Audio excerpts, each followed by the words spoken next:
21 000 tonų toksinių chemikalų užkastų tiesiai po gyvenamaisiais namais. Ežeras, kuriame radiacijos lygis buvo toks didelis, kad stovėti prie kranto galėjo būti mirtina. Tai ne istorijos iš filmų, tai tikros vietos. Šiandien pažvelgsime į 5 pavojingiausias vietas Žemėje, kurias sukūrė mokslas. Numeris 1. Love Canal.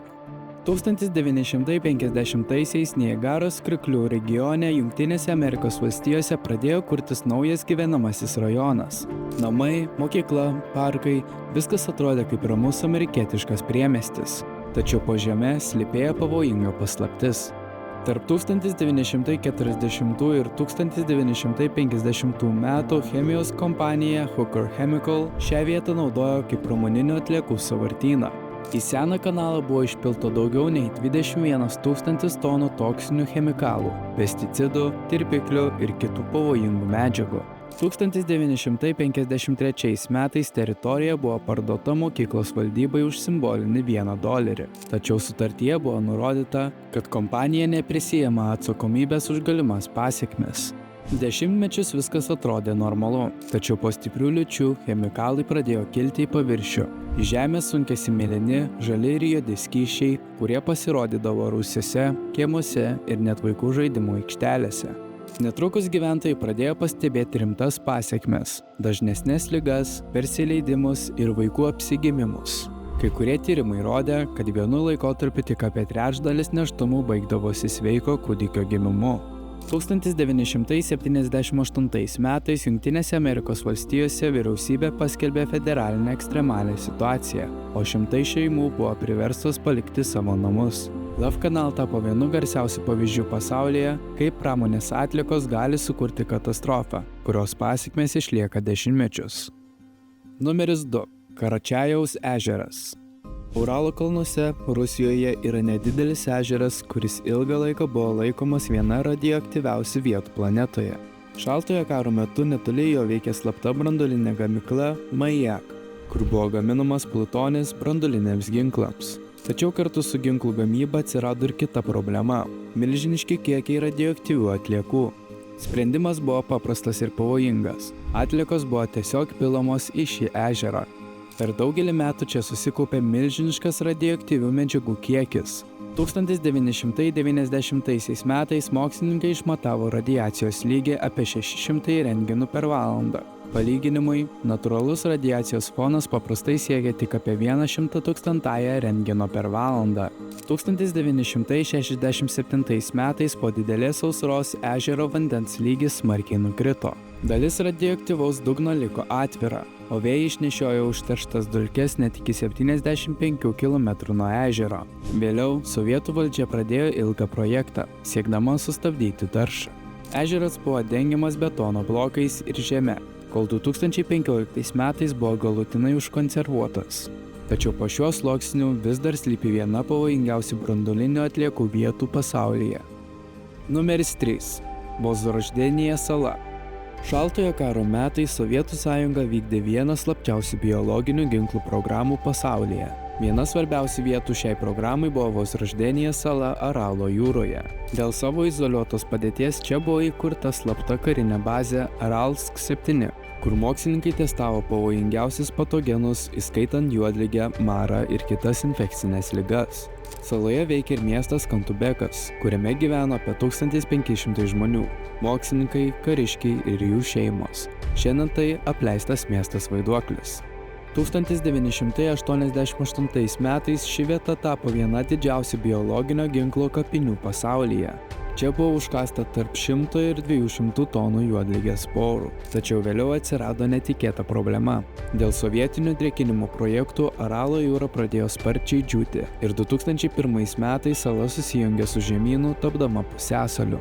Nepaisant to, ši vieta iki šiol laikoma viena pavojingiausių ir paslaptingiausių šaltojo karo biologinių eksperimentų vietų. Tačiau prieš tęsdami kviečiu aplankyti technaujienos.lt portalą, kuriame kasdien rasite patikrintas technologijų ir mokslo naujienas iš Lietuvos ir viso pasaulio. Nuoroda aprašyme. Numeris 4. Raudonasis miškas. 1986 metais Ukrainoje vyko viena didžiausių branduolinių katastrofų istorijoje. Sprogus Černobylio elektrinės 4. reaktoriui, milžiniški radiacijos kiekiai pasklido po aplinkinės teritorijas. Labiausiai nukentėjo netoli elektrinės augęs pušynas. Radiacijos dozė čia buvo milžiniška. Kai kur jis siekė net nuo 8 iki 10 tūkstančių radų. Pušis žuvo vos per kelias dienas, o jų spygliai parudavo ir įgavo rudžių spalvą. Taip atsirado pavadinimas Raudonasis miškas. Po katastrofos sovietų likvidatoriai nupjovė žuvusius medžius ir užkasė juos giliuose grioviuose užpildytuose smėliu. Tačiau radioaktyvios liekanos vis dar glūdi po žeme. Ši vieta vėl atsidūrė dėmesio centre 2022 metais, kai Rusijos kariuomenė užėmusi Černobylio zoną Raudonajame miške kasė apkasus ir važinėjo sunkia technika. Tai pakėlė radioaktyvias dulkes, kurios dešimtmečius buvo nusėdusios dirvožemyje. Raudonasis miškas iki šiol išlieka viena pavojingiausių vietų visoje Černobylio zonoje. Vieta, kur gamta ir radiacija vis dar kovoja su katastrofos palikimu. Numeris 5. Bikini atolas. Ramiajame vandenyne esantis Bikini atolas iš pirmo žvilgsnio atrodo kaip atogrąžų rojus. Balti paplūdimiai, palmės ir skaidrus vanduo. Tačiau tarp 1946 ir 1958 metų ši vieta tapo vienu svarbiausių Jungtinių Amerikos valstijų branduolinių bandymų poligonų. Per šį laikotarpį čia buvo susprogdinti 23 branduoliniai užtaisai. Vienas garsiausių bandymų 1954 metų Castle Bravo. Jis siekė apie 15 megatonų ir buvo maždaug 1000 kartų galingesnis už Hirošimos bombą. Sprogimas paliko apie 2 km pločio kraterį vandenyno dugne ir visiškai sunaikino kelias mažas salas.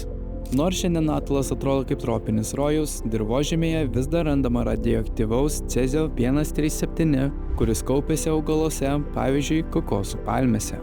Vietiniai gyventojai buvo iškelti dar 1946 metais. Vėliau dalį jų buvo leista sugrįžti, tačiau po kelių metų jie vėl buvo evakuoti, kai tyrimai parodė pavojingai padidėjusį radiacijos kiekį jų organizmuose. Šiandien Bikini atolas išlieka negyvenamas ir laikomas vienu ryškiausių branduolinės eros paliktų pėdsakų. Mokslas gali pakeisti pasaulį į gerąją pusę, tačiau šios vietos primena, kad technologijos ir eksperimentai be atsakomybės gali palikti pavojingą palikimą, kuris išlieka dešimtmečius ar net šimtmečius. Jeigu jums patinka tokios technologijų ir mokslo istorijos, paspauskite patinka ir prenumeruokite technaujienos.lt kanalą. Parašykite komentaruose, kuri iš šių vietų jums pasirodė labiausiai šokiruojanti. O jei nori pamatyti, kaip Hirošimos sprogimas atrodo palyginus su galingiausiais branduoliniais sprogimais žmonijos istorijoje, peržiūrėk mūsų video. 5 galingiausi branduoliniai sprogimai žmonijos istorijoje. Didžiausi kada nors sukurti sprogimai, kurių smūginė banga kelis kartus apkeliavo Žemę ir pakeitė geopolitinę realybę. Ačiū ir iki.